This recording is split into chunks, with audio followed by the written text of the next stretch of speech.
এই যে ধারাবাহিক মুসলিমদেরকে বিভিন্ন জায়গা দিয়ে ছেঁটে ফেলার যে চক্রান্ত, মানে এইটাকে কিভাবে দেখছেন? পুরো এটা শুধুমাত্র রাজনীতিতে নয়, মানে রাজনীতিতে এখন উগ্র হিন্দুত্ব বড় কাজ করছে, এবং সেই জন্যে একটা অশুভ শক্তি চাইছে সব জায়গায় মুসলিম জনগোষ্ঠীকে কলঙ্কিত করতে, মুসলিমদের যে ন্যূনতম সুযোগ সুবিধা আছে সেগুলো থেকে বঞ্চিত করতে। আপনারা জানেন যে মুসলিমরা যে পিছিয়ে পড়া জনগোষ্ঠী, রাজেন্দ্র সচার কমিটির রিপোর্টে উঠে এসেছে, রঙ্গনাথ মিশ্র কমিশনের রিপোর্টে তা পরিষ্কারভাবে সংরক্ষণের সুপারিশও করা হয়েছে।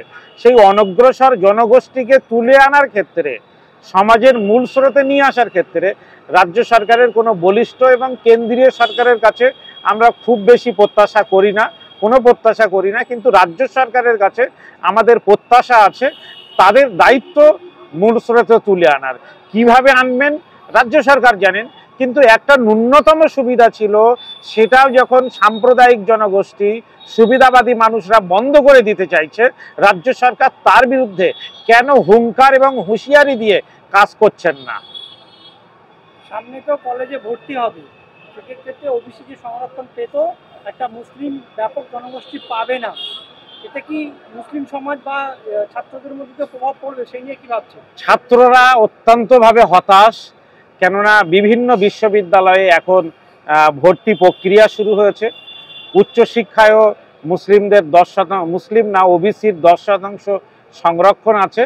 এবং আপনারা জানেন যে চাকরির যে সমস্ত পরীক্ষাগুলো আছে, সেই পরীক্ষার ফল প্রকাশটাও অনেক ক্ষেত্রে ঝুলে আছে, যে ওবিসি দিয়ে ওবিসি সংরক্ষণকে মান্যতা দিয়ে ফল প্রকাশ হবে না ওবিসি সংরক্ষণকে বাইরে রেখে ফল প্রকাশ হবে।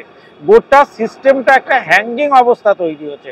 এই অবস্থা থেকে বেরিয়ে আসতে গেলে রাজ্য সরকারকে দ্রুত এই অসুবিধাকে মুক্ত করতে হবে এবং বিধানসভায় বিল এনে একটা ত্রুটিমুক্ত ওবিসি সিস্টেম চালু করতে হবে। আপনারা কি কোনো প্রতিনিধি দল কি মুখ্যমন্ত্রীর কাছে চিঠি লিখেছেন?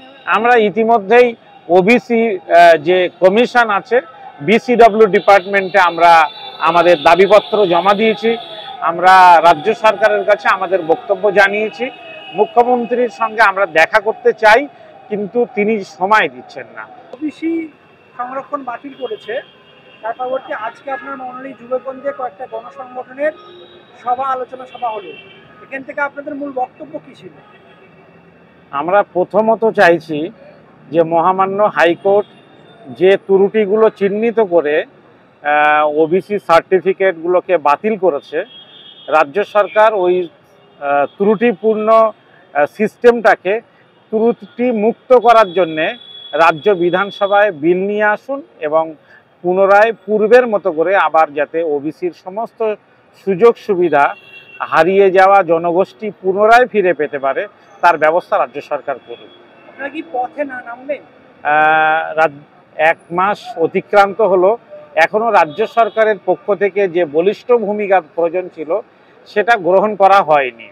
তো সেই জন্যে আমরা আগামী 13 জুলাই কলকাতায় নেমে রাজ্য সরকারের কাছে বলিষ্ঠভাবে দৃষ্টি আকর্ষণ করতে চাইছি, দাবি জানাতে চাইছি যে অবিলম্বে এই বিষয়ে রাজ্য সরকারের ত্রুটিমুক্ত সিস্টেম তৈরি করে পিছিয়ে পড়া মুসলিম এবং অন্যান্য জনগোষ্ঠী যারা ওবিসি হিসাবে শিক্ষা এবং চাকরিতে সুবিধা পাচ্ছিল, তাদের সুবিধাটাকে পুনরায় সুনিশ্চিত করা হোক।